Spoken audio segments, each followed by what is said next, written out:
fight media, and everybody around the country and really everybody around the world. Former veterans, current veterans, people serving right now, people who just enlisted, and people who served 50, 60 years ago. Salute to all you guys. Happy Veterans Day. I see MJB Tacos on. What's up, my man? Hope you guys are doing well out there in Killer Cali. Let me get myself set up here, guys. Oh, we already got one downvote.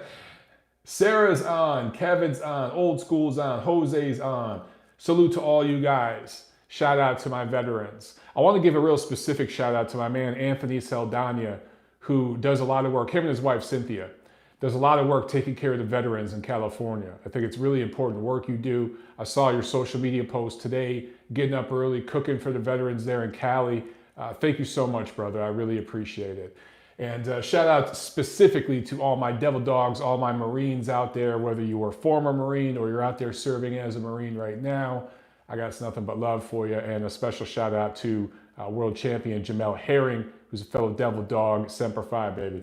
So, all right, guys, it's Veterans Day. It's a holiday week, so it's a little bit light. So we're only doing one show this week, okay? We're not going to do a show later in the week. Now, if something pops off with some news or something like that, then I'll do a rant video or something. But we're just going to do one episode here of TNC this week.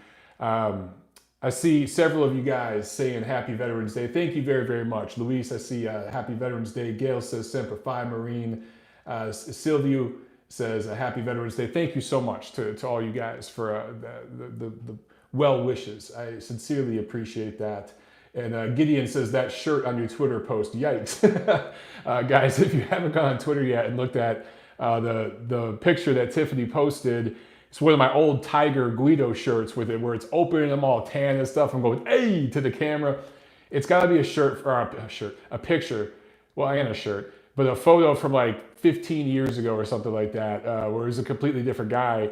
I promise. So this Thanksgiving, I'm going to go see my ma.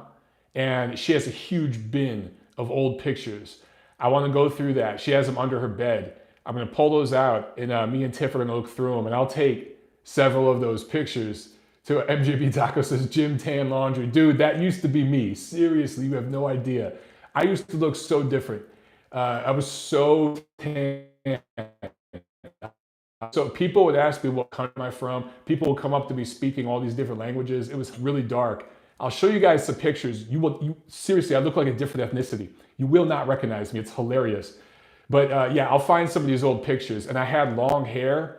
And my hair, believe it or not, it's actually naturally like really wavy and curly. And it looks like I had like a fro. I had like a half fro, basically. I gotta show you guys these pictures. You will not recognize me because now I'm like pale and I got short, straight hair. I look very different now. Anyway, we're getting off tangent. Happy Veterans Day to all the veterans out there, and happy Veterans Day to the family members of veterans, because the family members of veterans, you know, look, there's a lot of challenges for veterans when they come back. Whether you serve in a war or you just served, even during peacetime, it's a difficult transition when you come back. And the family members go through a lot of that. And even years after your service, there's certain weird little things that veterans go through. Tiffany will tell you, there's weird little things that happen to me where I'm like, something will happen and she'll say, Mike, how did you see that? Or how did you hear that? Or what's wrong with you? And, you know, it'll take her a second to kind of recognize what's going on. And she'll be like, oh, okay, you know. And just the family members being there for the veterans is a huge, huge thing. And all the community members that support veterans, that's huge, man. That's absolutely huge. MJB Taco says his grandfather served in Korea. Well, guess what, sir? Your grandfather was a badass and deserves nothing but respect. So tell him from me, thank you. All right, guys, let's get on with the show. We got a lot to review, some crazy shit, some fun shit. It's gonna be a good time. All right, and then I got a very, very special homework assignment for everybody here today. So we'll get into that. So your fee for this episode, I have something very specific, all right? Let's get into it, guys. Hello and welcome back, fight fans, to episode number 196 of the Neutral Corner Boxing Podcast. I am your host, Michael Montero, for Boxing Monthly Magazine and BoxingMonthly.com. New issue is out, guys. Make sure you go check that out. We got Alexander Usyk entering the land of the giants on the cover. So make sure you guys go check out the November 2019 issue of Boxing Monthly Magazine. That is out everywhere. All right, so we do have a few news items, quick news items, but before I get into that, I want to remind everybody, it's only one episode this week because we have a light weekend. Next week, we're back to 2 episodes because we have a loaded fight weekend next weekend, a big pay-per-view, big heavyweight fight. So we'll be back on schedule next week. But this week, just 1 episode, okay? Your fee for episode 196, and this is very, very specific. You know, a lot of times I ask you guys just to share the show, tweet it out, share it on your social. That's the best way you can help me. And I appreciate you guys who do that all the time. And there's other ways to help out financially and everything else. By the way, guys, getting a lot of work on the studio done this week. And big things coming up, seriously. I know I've been promising this forever, but we're getting closer and closer. I'm getting crazy excited. There's gonna be some awesome stuff coming at the start of 2020. It's gonna be great, I'm telling you. What I wanna ask for you guys this week, episode 196. There was a survey that The Zone emailed out to all the members of The Zone. I think it was specifically after the Canelo-Kovalev fight. I know this, they didn't send it to me, but all of you guys out there that subscribe to The Zone, they sent it to you, emailed it to you. And I know this because some of you told me about it. You forwarded it to me and you told me about it. So apparently there's a part of this The Zone survey where they let you enter suggestions, right? Trini says, I already did that. So yeah, because Trini, I know you showed me. But there's a lot of guys out there who either deleted it or just threw it away, thought, this is spam, or I don't want to take the time, I don't want to take the 10 minutes.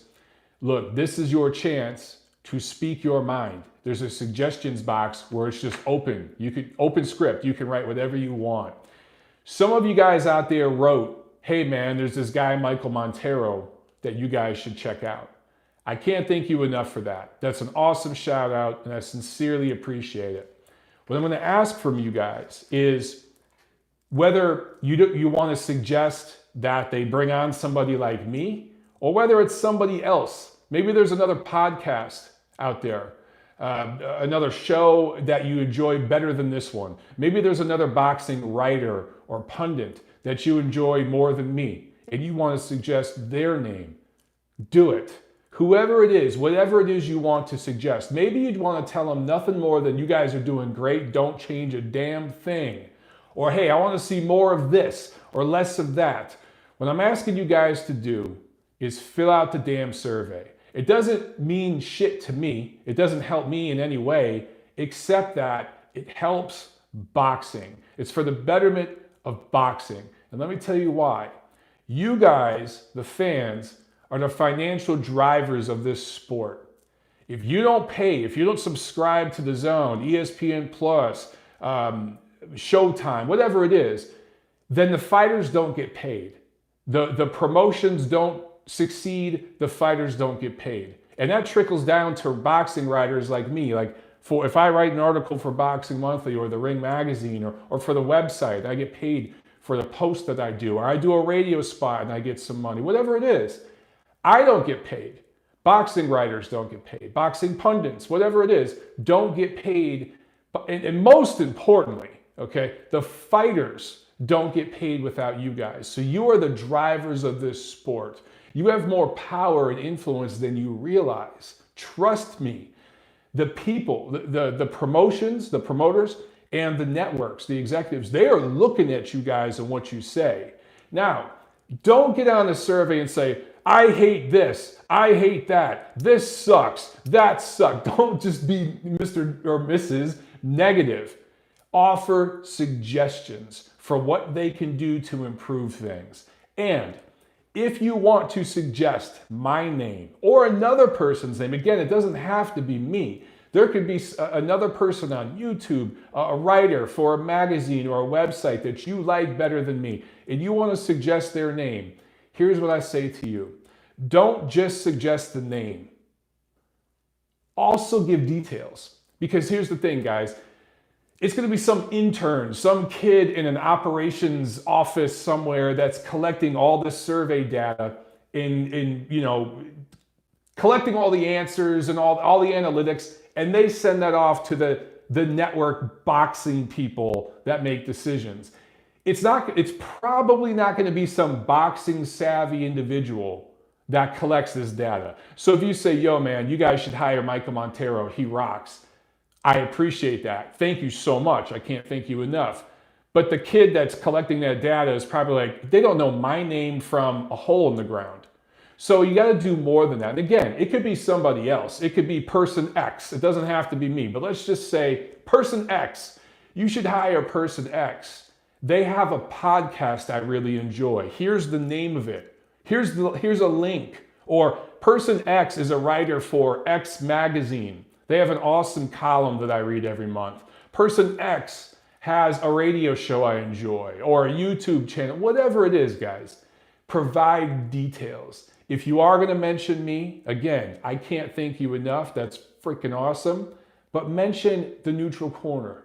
Mention my work with Ring. Mention my work with Boxing Monthly. Mention my radio segments, my commentary work, my press row scoring. Whatever it is you want to mention some of the details, some of the things I've done so that the person collecting the data can give that to management. So it's not just another name. Because you could say Michael Montero or Steven Urkel or Screech Powers. They don't know the damn difference between the three of us. They don't. So provide those details. Give a link. Give a link to my iTunes, my Spotify, whatever it is wherever it is that you consume my material. Maybe it's just a link to my articles on Ring TV. Maybe you go to Ring TV, you could go on Ring TV, you could do a search for Michael Montero or a search for whatever other writer you enjoy.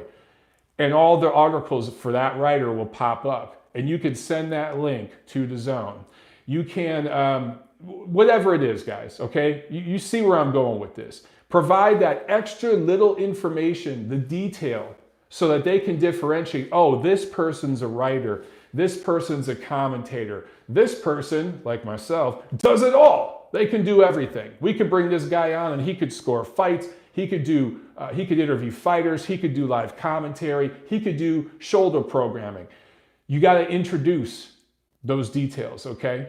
Gonzalo Torres says, stop talking about yourself. Come on, Gonzalo. I said it doesn't have to be me. It could be somebody else, all right? All I'm saying here, guys, is that if you're going to bring up a person's name and you're going to make suggestions, you have to think for a second. The person collecting that data is probably not a boxing savvy, knowledgeable individual. They don't know my name from Doug Fisher's, from Max Kellerman's, from Radio Raheem's, to anybody else. So you have to provide that extra detail, okay? So that is the request. That is your fee for episode 196 of TNC. If you got that email from DAZN, please complete that survey. Whether you drop a name or not, just complete the survey to make your voice heard because it's gonna make them do a better job. And that ultimately is gonna engage you guys, the diehard fans, and that ultimately is gonna create a better product, which helps the sport thrive, which helps the fighters, most importantly, get paid, and that trickles down to everybody, okay? So please do that. Now, let's get into some quick news, and then we'll do a quick review and preview. Actually, a pretty detailed review. Any news on Errol Spence? Anybody?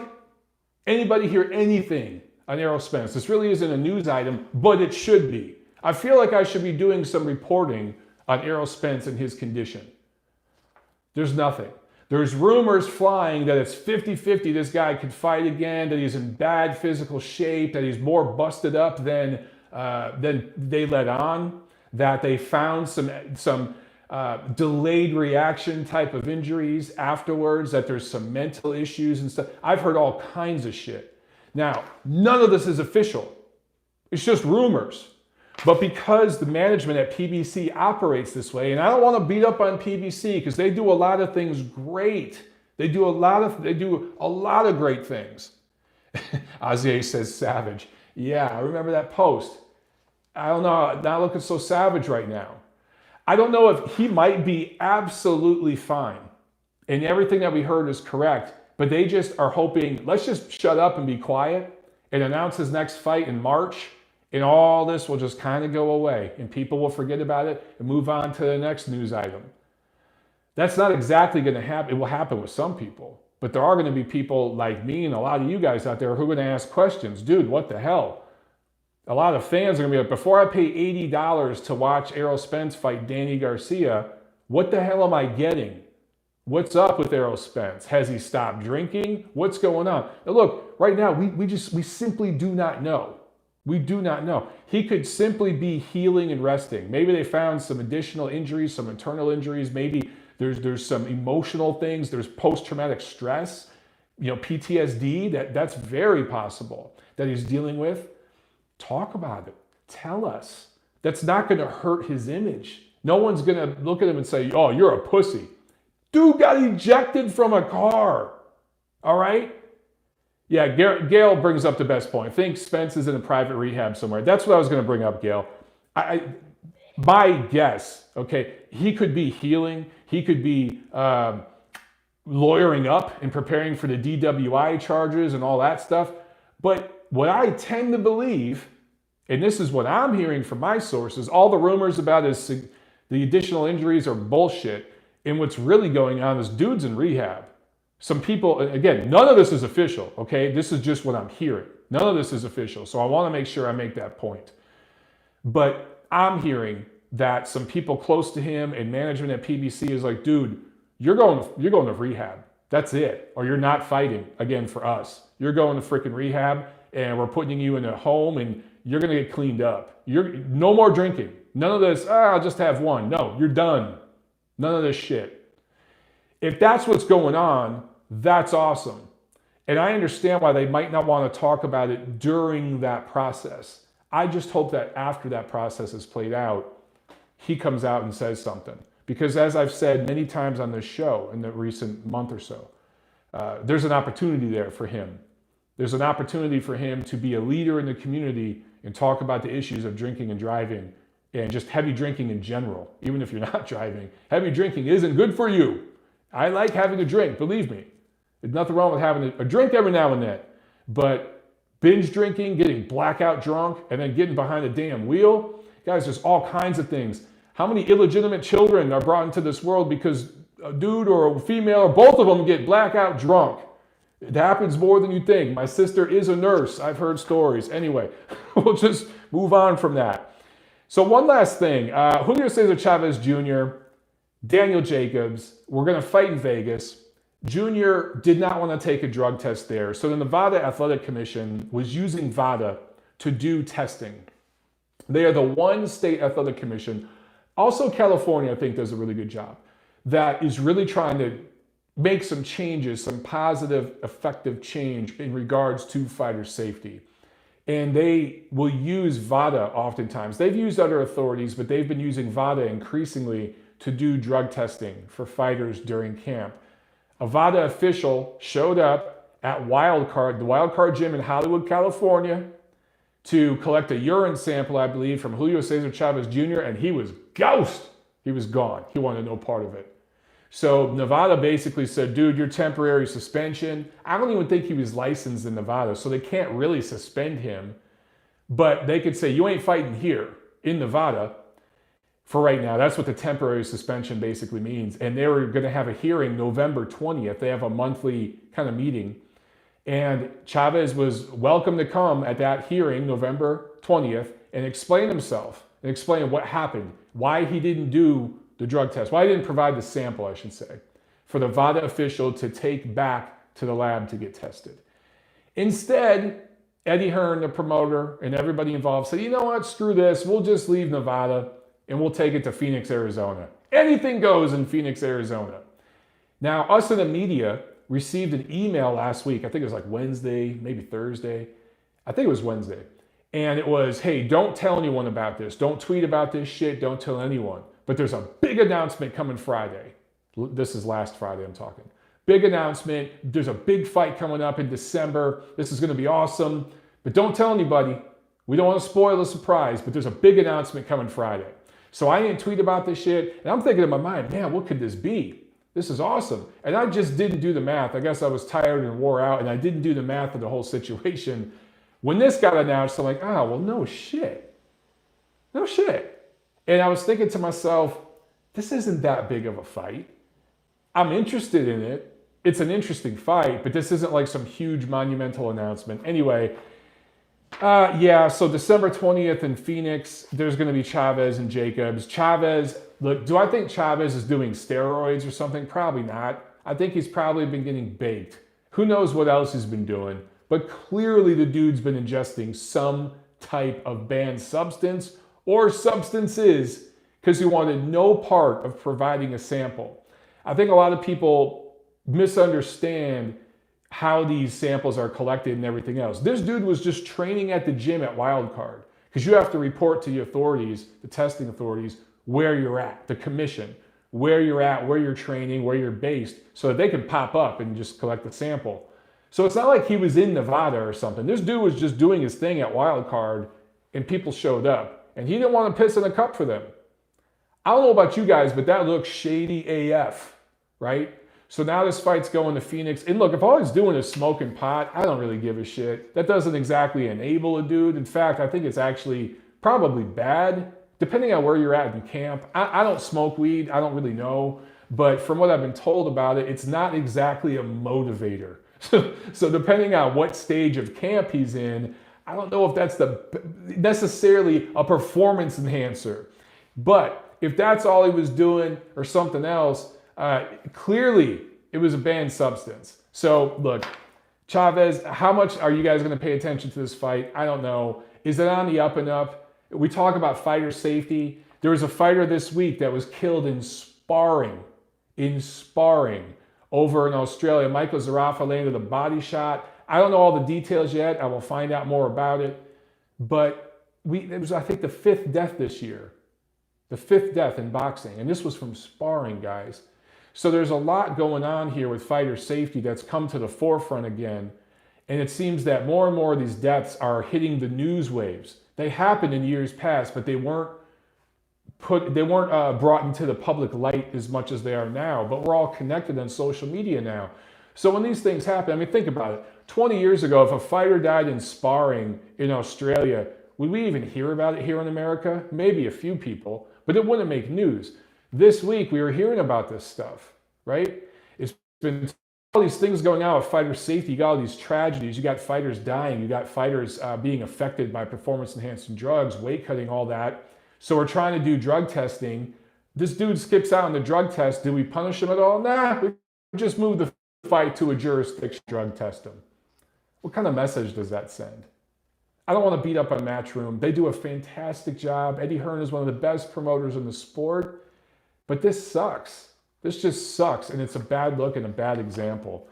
Okay, last Thursday, Naoya Inoue beat Nonito Donaire. I talked about this fight already, so I'm not going to go into detail about the fight, but I just want to mention this. There were over 20,000 fans in attendance.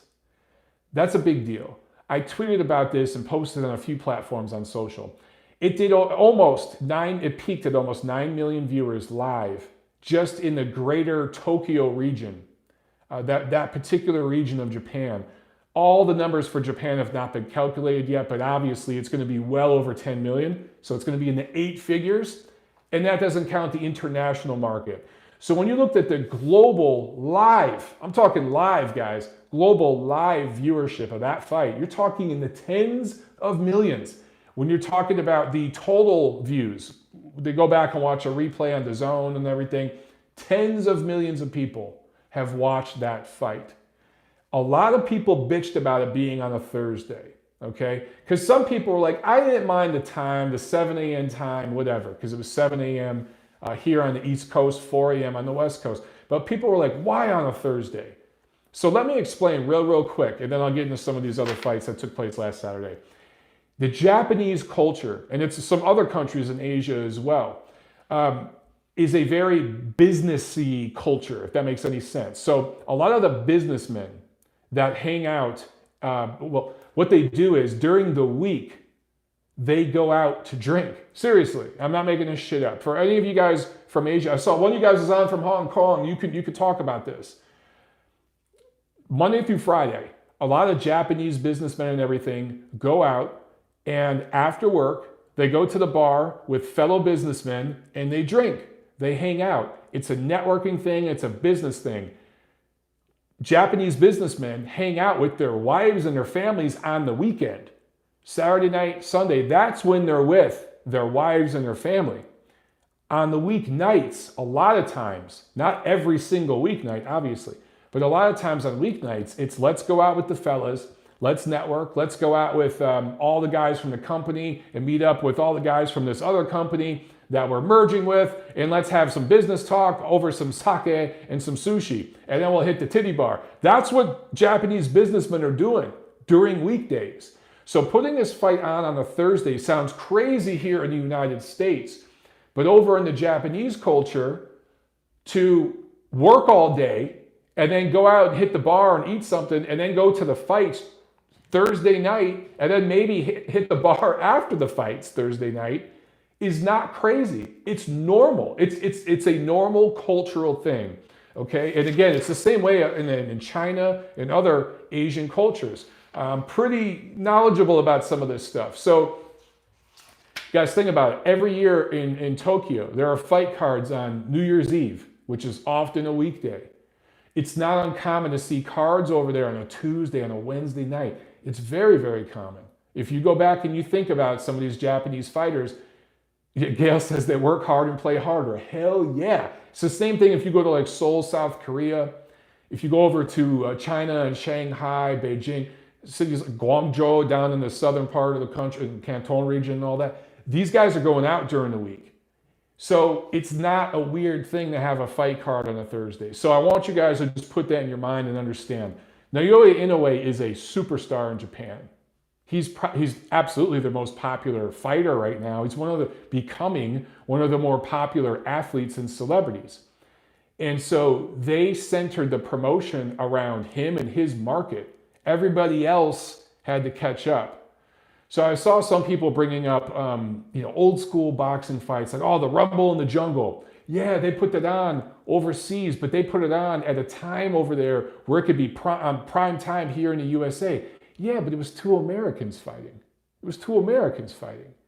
Now, Nonito Donaire is American, sure, but he wasn't the A side of this fight. The A side is Inoue, and he is a Japanese fighter. So it was smart to put it on the day they did in the arena. And by the way, Saitama is like a suburb of Tokyo. So it was in the Tokyo market, okay? It'd be like putting on a fight in Long Island is still part of the New York market. Putting on a fight in Riverside or something is still part of the greater LA market.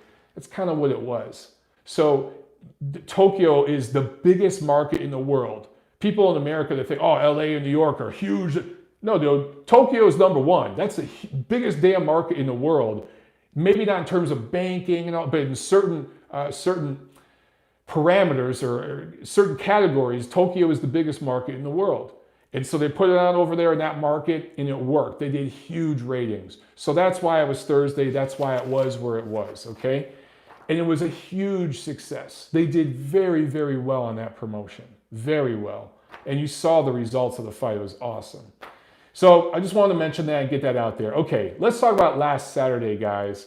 Saturday, November 9th, Fresno, California, ESPN Plus, Top Rank. Jamel Herring scores a unanimous decision over previously undefeated Lamont Roach Jr. This was the first defense of his WBO 130-pound title. Scores were 117, 111 twice. Those were a bit wide.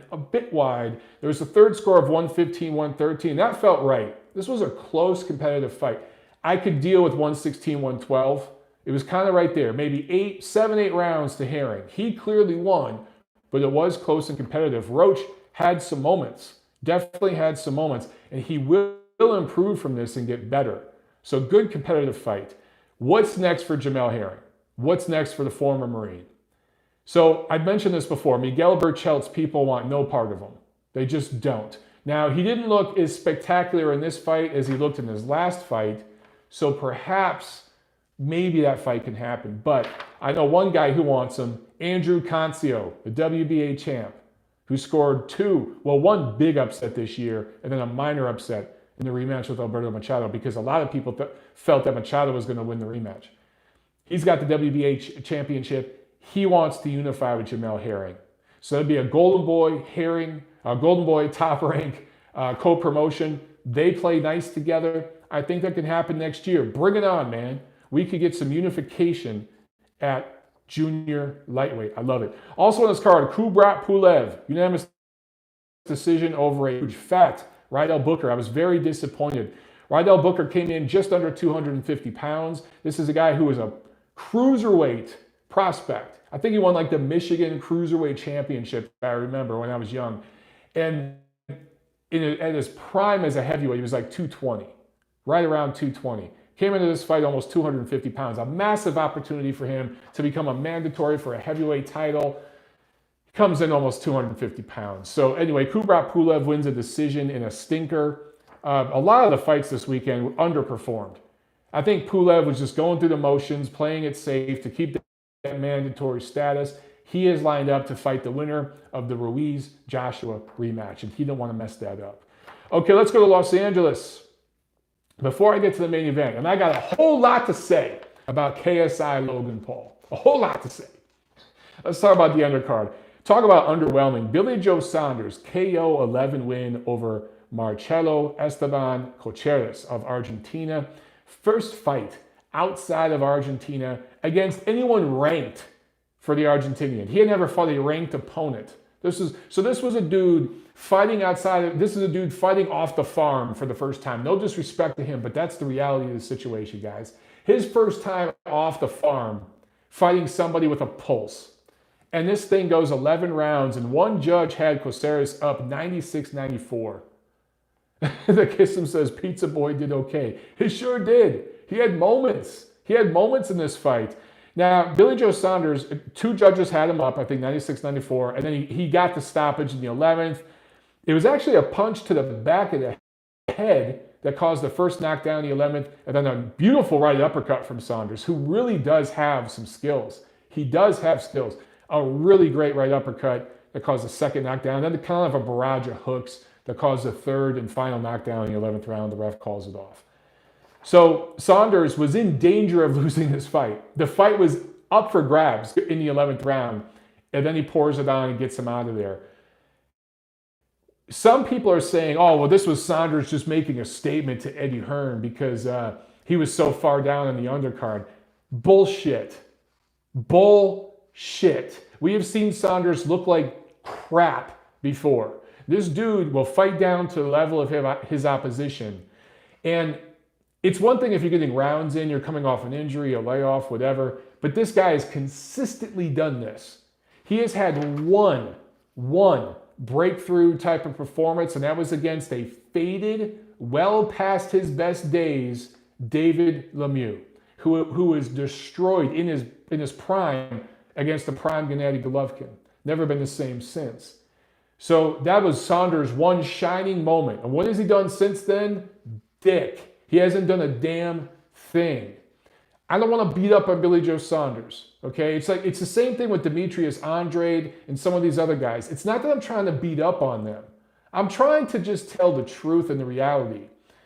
Guys, it is about marketing. It is about entertainment.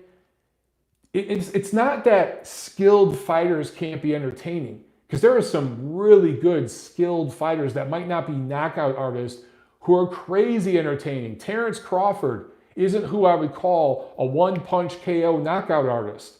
He's extremely entertaining. He's had a couple fights that were stinkers, but for the most part, he's crazy entertaining.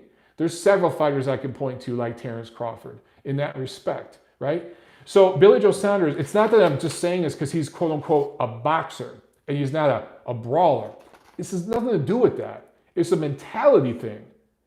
You're supposed to be trying to build fans, right? You got all these teeny boppers in the crowd to see the YouTube guys. You're in there against a dude who literally just left the farm and was brought up from Argentina to lose, who's making like not even 1/10 of the purse that you're making.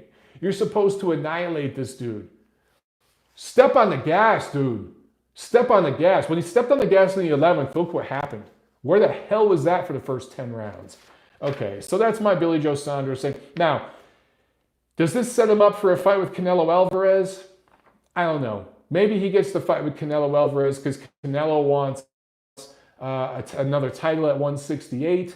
Billy Joe Saunders does have somewhat of a name. He will bring some UK fans, but guess what? Callum Smith, way more popular with the UK fans. ranked way higher at 168, and his title is way more legitimate if you look at who he beat to get it than Billy Joe Saunders' title is. So if anyone at 168 deserves a fight with Canelo, that's a UK guy to bring in that audience, it's Callum Smith. And then there's other guys like Caleb Plant, other guys at 168 that we could talk about that are much more deserving of a fight. How about Benavidez? Much more deserving, would pose a much bigger challenge, in my opinion, than Billy Joe Saunders. So I think it's overrated by many. He is very skilled, but he's not consistent. And he doesn't put it together for 3 minutes of a round. He fights in chunks of rounds. And so that's just what I think about Saunders. Anyway, also on the undercard, Devin Haney scores a unanimous decision over Alfredo Santiago, who takes his first L. Santiago, a Dominican Republic native who now lives and trains out of Puerto Rico. Scores were 120 to 107 3 times. This was a complete shutout. So Haney defends his WBC email title. Those of you who are questioning why I say email title, because Haney won that title through an email from the WBC. So I want to talk a little bit about Devin Haney real quick. He turns 21 years old this Sunday. He was 20 years old when this fight happened for his first official title defense. Just about to turn 21. So this Sunday, he'll be able to legally buy a beer at a restaurant. Think about that for a second. Now, I've been saying for the last few weeks that Devin Haney is a prospect with a title. And some people out there took that to be me dissing him or putting him down. No, it's not. It's just telling the truth. Devin Haney is going to be a star in this sport. He's absolutely going to be a star. But he's not there yet, guys. He's not ready for Vasily Lomachenko. He's not ready for, I don't even know if he's ready for some of the other champions at 135 quite yet. He needs a little more seasoning. Want proof? Watch this fight. Yes, he won all the rounds. Yes, it was a dominant performance. But there were moments where Santiago was able to confuse Haney and kind of nullify his attack and what he wanted to do. Now, Santiago was completely in defense mode. He wasn't trying to win the fight, but he was able to stifle Haney to a certain degree. Haney got in 12 much-needed rounds. This is good for him. It's what he needs. And that's my whole point. He's a prospect. Let him develop. He'll be ready for Lomachenko in 18 to 24 months. 3-4 fights from now, he'll be ready. He ain't there yet. Give him time. He's a kid, man. He's a kid. He just went the distance with a guy who's never fought a ranked opponent, just like Billy Joe Saunders' opponent. Okay. Now, look, Santiago is better than the guy Billy Joe Saunders fought, but Santiago had never fought a ranked opponent. In fact, most of his opponents have losing records. He had never fought outside Puerto Rico. Think about that. Where's Puerto Rican boxing right now? Not exactly thriving, right? The best fighters from Puerto Rico right now routinely fight in America. The best 2 or 3 fighters they have. Santiago ain't one of them. He's a domestic level Puerto Rican fighter. And Puerto Rican boxing is nowhere near where it was 20, 30 years ago. And that dude just went the distance with Devin Haney. So Devin Haney is a prospect with a title, still developing. I bring this up because I wanted to reference the franchise belt situation with the WBC, because I've thought about this. A lot of people have been talking, of course you saw the videos and all that from the typical casuals who are saying that this was done to benefit Lomachenko. No, it wasn't. This actually benefits Devin Haney. Now let me explain. The WBC, if they actually cared about what's best for the fans and the fighters themselves, would have waited until after Lomachenko fights the winner of the Comey Lopez fight to elevate him the franchise champion. But they were having their convention, and they needed to have a big, juicy nugget of news information to announce at the convention. So they did it there. The timing of it didn't benefit Lomachenko or Haney. It benefited the WBC. That's why they did it when they did it, because that's what sanctioning organizations do. However, it doesn't benefit Lomachenko. It actually works to his detriment, because everybody and their mother knew.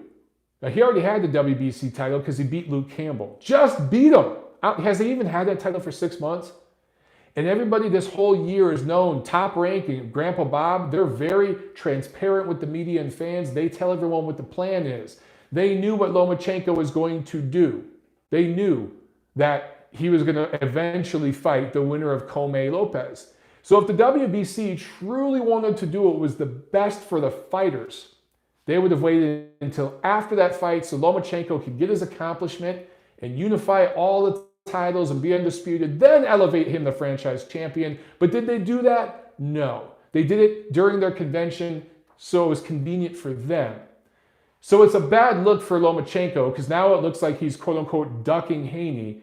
And now if and when he fights the winner of Commey Lopez and beats them, which he should, he's favored to win, there are people out there, there are actually people out there, mostly Lomachenko detractors, who will say he's not the undisputed champion until he fights Devin Haney. There are those people out there. So the WBC butt-fucked Vasily Lomachenko with no lube, the way they handled this situation. And ultimately, they helped out Devin Haney, because let me tell you guys something. If Devin Haney fights Vasily Lomachenko in the next 12 calendar months, he loses, and he loses pretty badly. He's not ready. And I think the WBC knows this. So does Eddie Hearn in Matchroom, and these guys talk behind the scenes off camera. And let me tell you what the WBC did. Let's just filter through the bullshit and get right to brass tacks.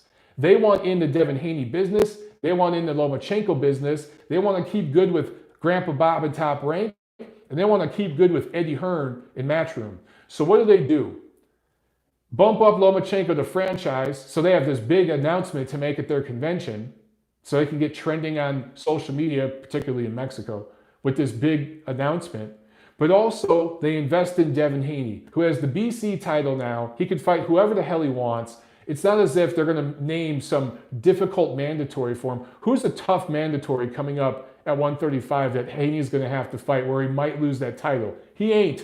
He's going to keep that title fighting guys like Alfredo Santiago, who once again, I have to say, was 12-0 coming into this fight. 12-0 against 12 unranked guys, yet somehow is fighting for a world title. Try figuring out the math on that one. That tells you the WBC's plan with Devin Haney, because they realize that Vasily Lomachenko has got a few more years left. He's older. He had that long amateur career. He started as a pro very late. He's going to end up looking like Golovkin and some of these other guys who all of a sudden, overnight, start to look old because they're natural athletes. They don't use performance-enhancing drugs. The extended amateur career, the late start in the pro career, he's going to start slipping very soon. His prime is not going to last long. Devin Haney, on the other hand, turning 21 this Sunday, will be a professional fighter for at least 15 more years in this sport. The WBC is creating and cultivating that relationship very early. These guys know what they're doing. So there you go, guys. There's some business of boxing 101 for you to understand the way this shit works. You're not going to get that from other channels. You're not going to get that from other writers. Maybe that's why my phone call doesn't ring to get some of these commentary gigs and some of my peers get the call. But I'm just telling you guys, that's the way this shit works. All right, let's talk about the main event between KSI, who wins a split decision over Logan Paul in a cruiserweight fight. Scores were 57-54 and 56-55 for KSI and 56-55 for Paul. Let's talk about Jack Reese a little bit. Referee Jack Reese, who's really getting beat up on social media, which I find kind of funny. Jack Reese missed a knockdown in the second round. There was a shot, I think Paul was up on the ropes and KSI landed a looping shot like to the back of his head. He fell down to a knee. He really wasn't hurt, but technically that's a knockdown. However, Jack Reese talked about it in an interview later and said, look, that really wasn't a legal blow and it was sloppy as hell, so I just waved it off. That was his basically explanation. Correctly called a knockdown in the fourth, because Logan Paul landed actually a pretty good uppercut. I was actually surprised by the ounce of craft that Logan Paul showed by landing that uppercut. He followed it up with a bunch of horse shit and screwed himself. If he just would have backed up after landing that uppercut and extended himself and just threw a right hand. It didn't even have to land flush. KSI would have dropped. He was hurt pretty bad from that uppercut. But he grabbed KSI by the back of the head, uppercutted him again, kind of pushed him down, and then landed a punch on the back of the head. It was a love tap, but it was enough for Jack Reese, who correctly called the knockdown, but then deducted 2 points from Paul. And it just so happens that had he not taken those 2 points away, Logan Paul wins by split decision. So Jack's performance, a lot of people are really ridiculing Jack Reese. And I get it, I understand. I don't think it was Jack's best night. But I want you guys, I thought of this analogy. I want you just to think about this for a second. Take your favorite actor, right? The actor that you think nails it every time. Okay, let's take Leonardo DiCaprio. Let's take Denzel Washington, right? Daniel Day-Lewis. Give them a horrible script with terrible writing, a horrible director, horrible editing, horrible audio. You know what? The audio and lighting is really great, but horrible writing, horrible directing. Denzel Washington's going to look like shit. Leonardo DiCaprio is going to look like shit. They're going to look like the worst actors on earth if you give them a shit script and a shitty director. That's what Jack Reese had to work with. You know what I'm saying? He was given a horrible script, horrible actors to work with. So what do you expect from him? Now, he said that in interviews, basically, dude, this was a catastrophe. I didn't know what to do, basically. So I think Jack over-reffed it. I think Jack should have just let them fight and just let them foul the shit out of each other and get crazy. Muhammad Ali at the chat says Jack wanted to steal the limelight. I've heard several people say that. I understand if that's your point of view, okay, and I get it. I know Jack a little bit. I don't think that's what he was doing. I think he was trying to ref it as a real boxing match, and I think that was his mistake. I think Jack's a good dude, former firefighter, just a good guy, public servant, really a good dude who doesn't talk about all the stuff he's done for the community on top of being really good for the California State Athletic Commission. He does seminars and things like that where he's very transparent with the media. He's a good dude and he's a good ref. Do I think he interjects himself a little too much sometimes? Yes. But he wants to have control. That's his personality. He doesn't want things to lose control. I think he should have just realized that this was a complete catastrophe. It was celebrity, quote unquote, boxing. Just let him fight. Don't treat this like a real boxing match. I think had he done that and just called the knockdowns, or maybe, you know what, if he hadn't called either knockdown, because he would have been like, okay, KSI, you fouled Logan Paul to the back of the head in the second round. That's not a knockdown. Logan Paul, you punched KSI in the back of the head. So yours isn't a knockdown. It's a wash. Don't take any points. Just let them beat the shit out of each other in their own way. That probably would have been the best way to handle it. That's probably what I would have did. I think he over-reffed it because he tried to ref it like a real boxing match, which it wasn't. That's my only thing. That's what I would tell Jack. And I'd say that right to his face. And you know what? I think if I said that to him, he'd probably be like, you know what, Mike, you're probably right. I really think he'd say that because he's a humble dude and he's a good guy.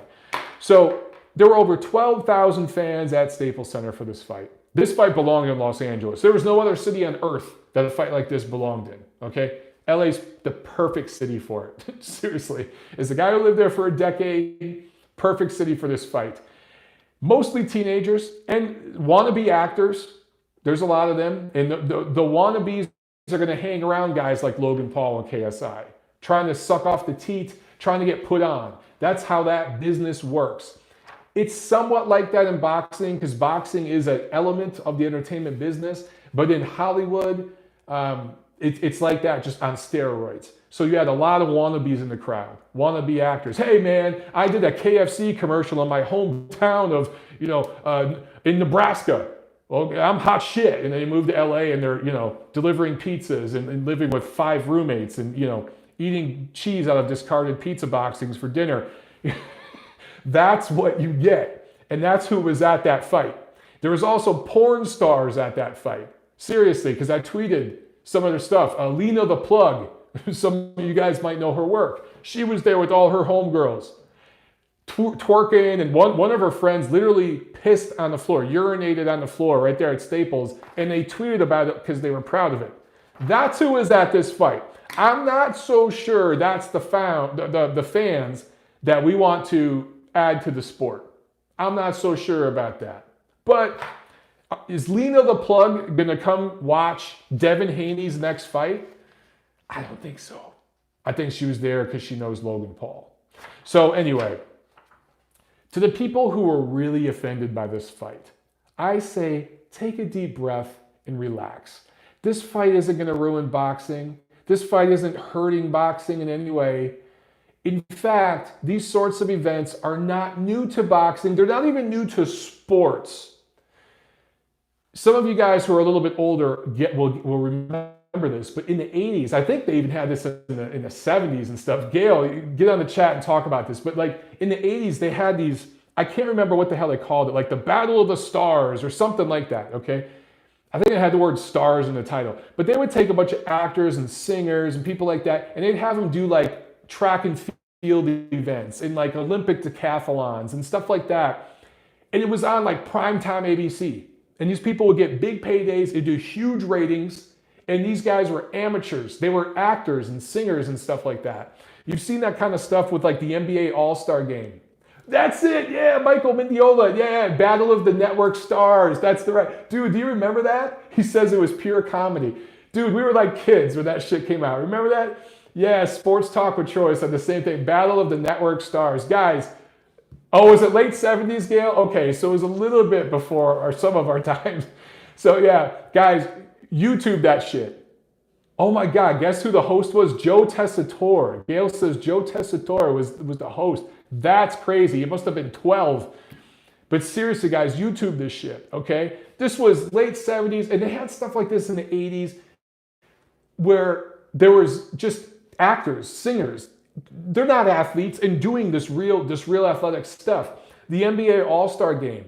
They've brought singers and rappers and shit like that to play basketball with the NBA dudes. Major League Baseball does stuff like this, right? The only sport that really doesn't do it is the NFL because someone could really get hurt.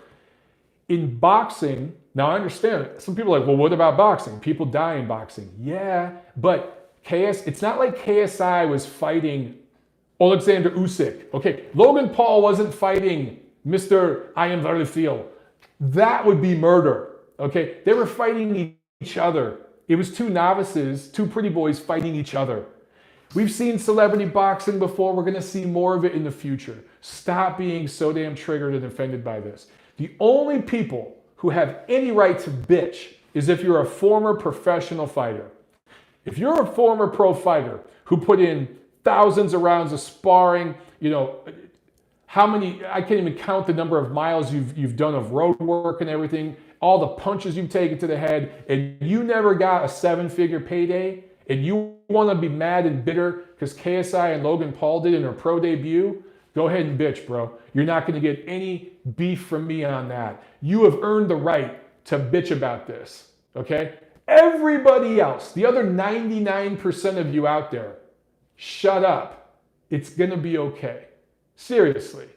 And for those of you out there, fans and media folks who are saying, this is great for boxing. This is going to build fans. And you're overlooking the shit show that was in the audience. And again, I'm a guy who lived in LA for a decade and has dabbled in Hollywood. I know the underbelly of that society and what it's all about. There was an element of that there in the stands. Trust me, boxing doesn't want that around. Trust me, okay? And those people are not going to show up to see Billy Joe Saunders' next fight or Devin Haney's next fight. So those of you in the media who are saying, this was great, we built all these new fans, shut up. Both sides, shut up. This was a one-off. We'll see more of these one-off type things. It'll happen again. Just relax and we can get back to boxing. We got a super chat pledge from Oleg Abatini. Thank you so much, Oleg. I appreciate it. He says, why did Logan Paul lose 2 points for nothing major? Yet Victor Ortiz got only 1 point for a headbutt on Floyd.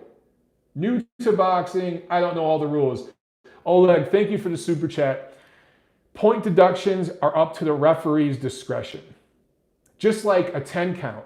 I talked about this last week because people were bitching about the Donaire Inoue fight in the 11th round during the knockdown, where they felt that Donaire was down when the ref said 10, and yet he let Donaire fight. I thought the ref made the right call by letting Donaire fight. Those things are a judgment call by the ref. There is no scientific standard that everybody goes by, right? Gideon brings up Roy Jones, who was disqualified for punching a fighter in the back of the head. That's very true.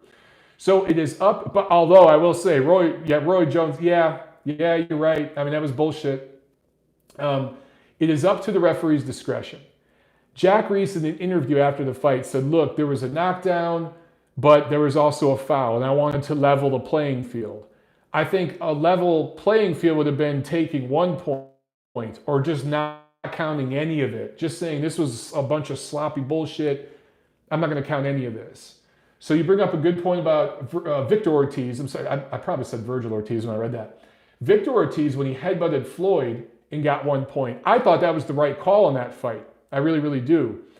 At the time, I remember watching that because that was a purposeful foul. Like you could tell he was really, really trying to headbutt Floyd. Floyd oversold it and everything because he's a smart veteran. But taking a point from Victor Ortiz in that situation was the right thing to do. Taking 2 points from Logan Paul, I wouldn't have done it. I probably even wouldn't have taken 1 point. I would have given him a stern warning and said, you do this shit again, you're getting disqualified. But like I said, I wouldn't have counted either of the knockdowns or any of the fouls. I just would have let them fight because it was a crazy circus anyway. But yeah, Oleg, to answer your question, man, it's up to the referee's discretion. You know what I'm saying? So 2 referees might handle the same situation 2 different ways. And that's just how it goes in boxing. That's just how it goes. All right, so what else can I say about this fight? That's all I got to say. As far as the actual technical stuff, Logan Paul is actually the better boxer. Logan Paul looked like the better athlete, and he had a jab. CompuBox, I can't believe CompuBox actually took numbers on this fight and sent out a press release to us in the media. They sent us all the punch numbers. Go over all that shit, but I'm not going to do it. But actually, Logan Paul got credit for landing more punches, I think, than KSI. But Logan Paul, what surprised me about him is his feet moved pretty well. His hands were slow as hell, had 0 head movement. I've seen corpses with better head movement. But his feet, he was able to dart out of range to avoid the looping shots from KSI, who fundamentally was awful. I mean, just absolutely awful. And I don't think he landed as many meaningful punches as Logan Paul did. I thought that Logan Paul kind of got ripped off. I thought he did the better work. However, I will add this.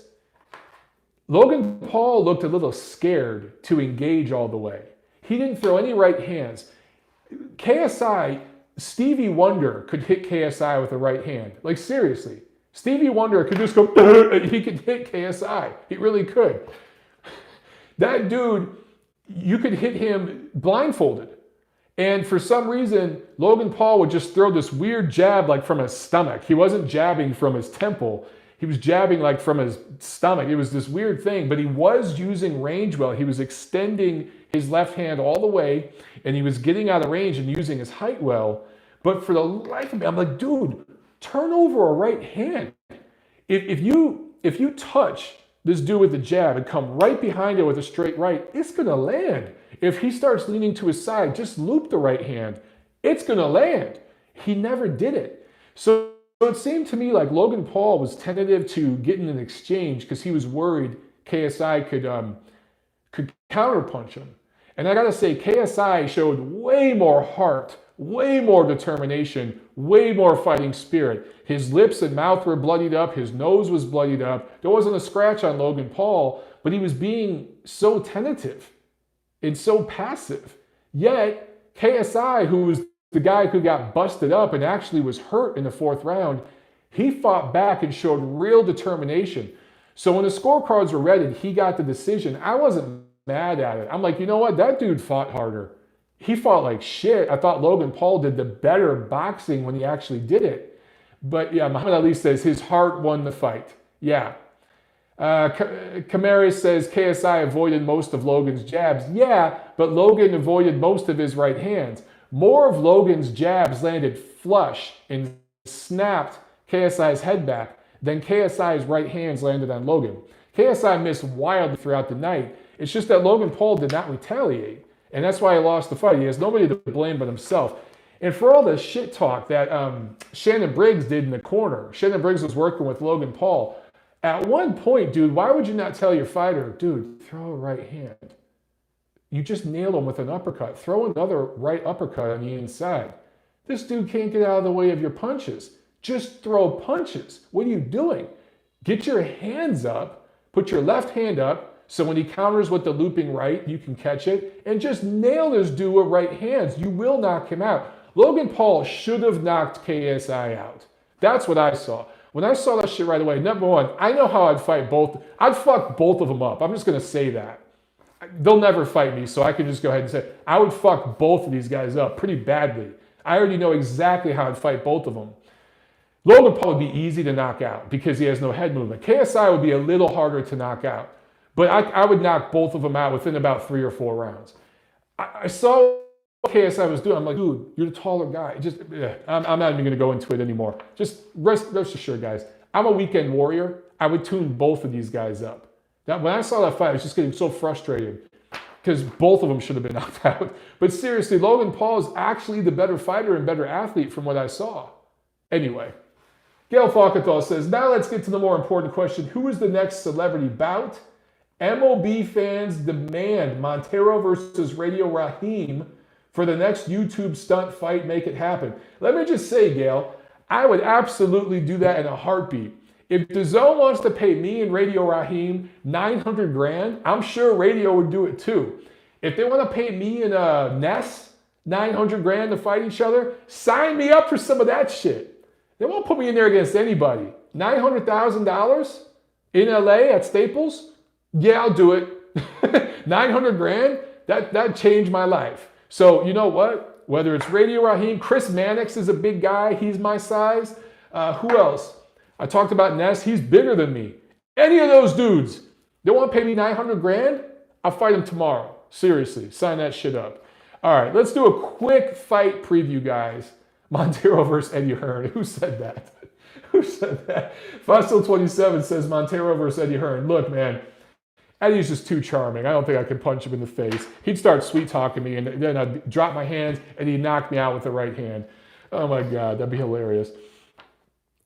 Tonight, Monday, it might already have happened, so I apologize. I don't know the result, but Delphine Persoon is fighting Helen Joseph for the interim WBA junior lightweight title. That's a piece of the lightweight title that she lost against Katie Taylor. She's obviously going to win that fight. So she's back in the title picture at 135. Eventually, I'd love to see her rematch Katie Taylor. That'd be awesome. Thursday, November 14th at the Belasco Theater. Golden Boy Promotions has a card from Los Angeles. Belasco Theater's downtown LA. Okay, Azier says Persoon won already. Okay, yeah. So to tell you how confident I was in Persoon winning that fight, I wrote unanimous decision in 10 rounds over Helen Joseph. I wrote that on my notes. I just didn't want to say it officially without knowing. Anyway, Golden Boy Promotions, Belasco Theater, downtown LA, this Thursday on DAZN. Friday, November 15th, the Maloney brothers from Australia, they're twins, fighting in Melbourne, Australia on ESPN+. They're both fighting for minor vacant, I don't know if they're vacant, minor WBA titles, 115 and 118 pounds. MTK Global has a card from Liverpool on ESPN featuring Rocky Fielding, Martin Murray, and Terry Flanagan, among others. UFC Fight Pass has a card from Salt Lake City featuring 18-0 New Zealand heavyweight prospect Junior Fa. That's probably the most interesting fight of the weekend. And Samson Boxing has a card on Showbox from Sloan, Iowa, featuring several prospects from all over the world, Latin America, Europe, and the United States. This Saturday, November 16th, there is a card from Glasgow, Scotland on ESPN+, and there's a Golden Boy Promotions card from Mexico on Facebook Watch.